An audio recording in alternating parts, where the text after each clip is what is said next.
Hello dear students, welcome back to organise knowledge channel. और आज की जो वीडियो है उसमें डिस्कस करेंगे worksheet number 43 for class 10th सामाजिक विज्ञान की बच्चों ये वर्कशीट है जो आपके लिए 14 दिसंबर 2021 के लिए शेड्यूल की गई है।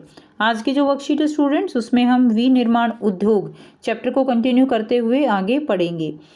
वर्कशीट शुरू करने से पहले प्लीज़ चैनल को सब्सक्राइब कर दीजिए, बेल आइकन को भी प्रेस कर लो ताकि आपको आने वाली वीडियोस की नोटिफिकेशन वो समय से मिल जाए। देखिए आज की वर्कशीट में क्या दिया गया है।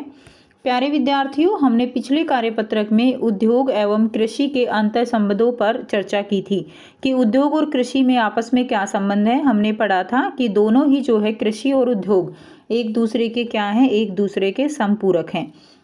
दोनों का साथ साथ ही विकास संभव है, यानी कृषि वो उद्योगों पर आधारित है और उसी तरह जो उद्योग हैं वो कृषि यानी कच्चे माल पर आधारित हैं। और कच्चा माल कहाँ से मिलता है? कच्चा माल जो कृषि है उसी से मिलता है। उद्योगों के विकास के लिए उद्योगों की अवस्थिति एक महत्वपूर्ण कारक है, यानी उद्योग जो हैं वो कहाँ पर स्थित हों ये बहुत ही आप कह सकते हो कि एक मुख्य कारण है। अब आगे जो वर्कशीट आएंगी उसमें हम एक एक करके जो सारे फैक्टर्स हैं कि क्या क्या अवस्थिति हो सकती है, कौन कौन से कारक हैं जो एक पर्टिकुलर उद्योग को प्रभावित करेंगे, उनमें हम वो डिटेल में पढ़ेंगे। आइए उद्योगों की अवस्थिति को प्रभावित करने वाले महत्वपूर्ण कारकों का जो है हम अध्ययन करें। तो उद्योगों की अवस्थिति के भौतिक कारक जो हैं वो क्या है? कच्चे माल की उपलब्धता, दूसरा है शक्ति के साधन और तीसरा है अनुकूल जलवायु। तो सबसे पहले फैक्टर की अगर हम बात करें तो वो है अनुकूल जलवायु। उद्योगों के लिए अनुकूल जलवायु का होना किस तरह का उद्योग है वो बहुत ही आवश्यक है। किसी स्थान पर उद्योगों की स्थापना में जो जलवायु है वो महत्वपूर्ण भूमिका निभाती है। अगर हम बात करें उद्योगों की स्थापना के लिए जो जटिल जलवायु है वो अधिक उपयुक्त नहीं हो सकती। ठीक है, जैसे उत्तर पूर्वी भारत की जो चरम जलवायु है वो उद्योगों के विकास को क्या करती है? एक तरह से बाधित करती है।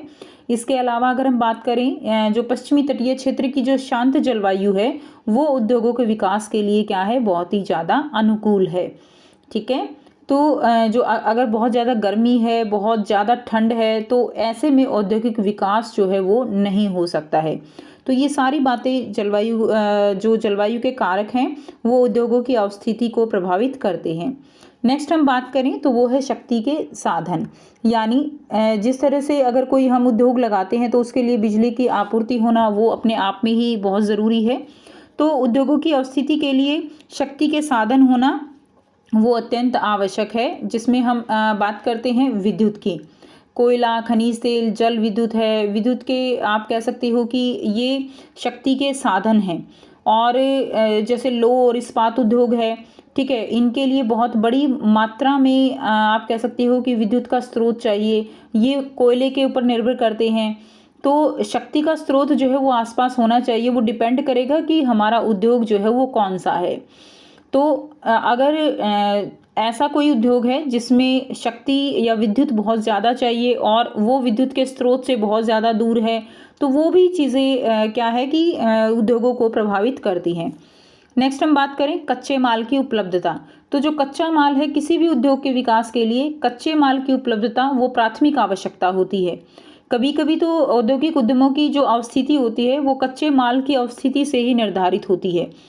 ठीक है, कच्चा माल अगर बहुत ज़्यादा आप देखिए, अगर कोई ऐसी फैक्ट्री है जिसमें कच्चा माल बहुत ज़्यादा चाहिए, लगातार जल्दी जल्दी चाहिए और कच्चे माल की उपलब्धता उस फैक्ट्री से बहुत दूर है तो क्या होगा?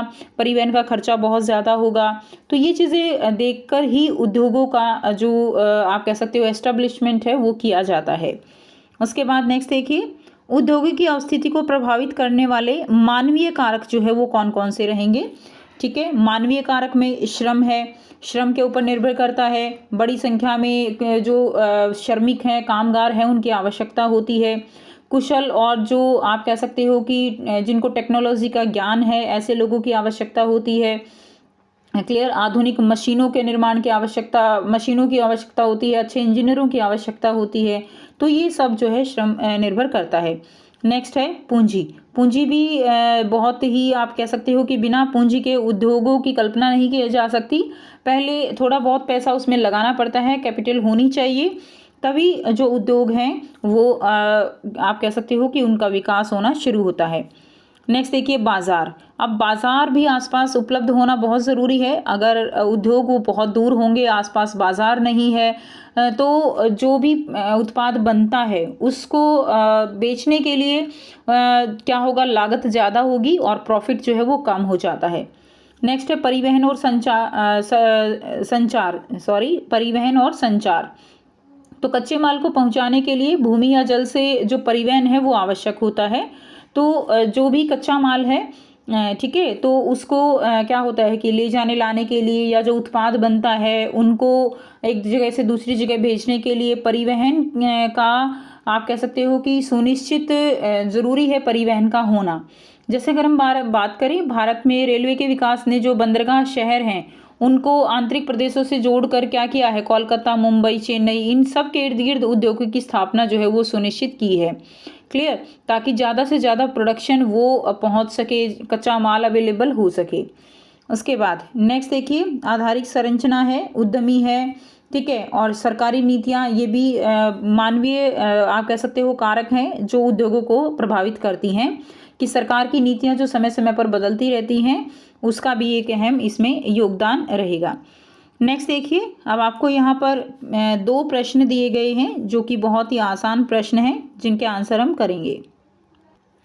सो देखिए पहला प्रश्न है, कच्चे माल की उपलब्धता किस प्रकार उद्योगों की अवस्थिति को प्रभावित करती है, वर्णन कीजिए। तो कच्चे माल की उपलब्धता जो है, कच्चे माल की निकटता से 2 बातें सुनिश्चित होती हैं। पहला क्या है, किसी उत्पाद के कुल उत्पादन लागत में कच्चे माल की लागत का अनुपात, और दूसरा है कच्चे माल का स्वरूप जो है वो क्या है। ठीक है, तो ये 2 बातें, कच्चे माल की निकटता से 2 बातें सुनिश्चित होती हैं किसी भी उद्योग में। जिन उद्योगों में निर्मित वस्तुओं का भार कच्चे माल की तुलना में कम होता है उन उद्योगों को कच्चे माल के निकट ही स्थापित करना होता है, जैसे कि चीनी उद्योग। ठीक है, तो जिन उद्योगों में निर्मित वस्तुओं का भार जो है, जो भी नई वस्तुएं बनेगी कच्चे माल की तुलना में उनका भार कम होता है, तो उनको कच्चे माल की निकट ही स्थापित करना होता है। क्लियर, इसलिए ये ज़रूरी हो जाता है। नेक्स्ट देखिए प्रश्न 2 है, उद्योगों की अवस्थिति को प्रभावित करने वाले मानवीय कारकों की व्याख्या कीजिए। तो मानवीय कारक कौन कौन से रहेंगे, श्रम है, नंबर 2 सरकारी नीतियाँ, नंबर 3 है पूंजी, नंबर 4 लिख देंगे आप बाजार, नंबर 5 है परिवहन और संचार, और नंबर 6 है आधारिक संरचना। तो ये सारे कारक हैं, मानवीय कारक हैं जो कि उद्योगों को प्रभावित करते हैं। क्लियर, तो ये थी बच्चों आपकी आज की एसएसटी की वर्कशीट। आई होप सभी बच्चों को ये क्लियर है।